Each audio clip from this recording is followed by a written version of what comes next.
চলো আজ তোমাদের সাথে একটা নতুন কিছু শেয়ার করব। নামটা তো ঠিক আমারও জানা নেই, তবে ব্রেকফাস্ট বা সন্ধ্যের টিফিনের জন্য এটা একদম পারফেক্ট। তেমন কিছুই না, প্রথমে একটা পাত্রে আমি নিয়ে নিয়েছিলাম সামান্য পেঁয়াজ কুচি, ক্যাপসিকাম কুচি আর লঙ্কা কুচি। তোমরা চাইলে এখানে টমেটোও অ্যাড করতে পারো। এরপর আমি এখানে অ্যাড করেছিলাম বড় স্পুনে 2 স্পুন ময়দা বা আটা। তোমাদের কাছে যেটা থাকবে তোমরা সেটাই এখানে অ্যাড করতে পারো। এরপর আমি তার মধ্যে দিয়ে দিয়েছিলাম একটা ডিম, সামান্য একটু জল, নুন আর সামান্য একটু হলুদ।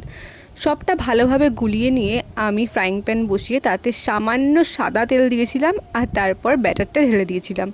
ব্যাস, তারপর আর কিছুই না, এপিট ওপিট করে খুব ভালো মতন একটু ভেজে নিলে, মানে একটু লাল লাল করে ভেজে নিলেই তৈরি আমাদের নতুন এই মুখরোচক জলখাবার। টমেটো কেচাপের সাথে খেতে এটা আমার খুবই ভালো লাগে।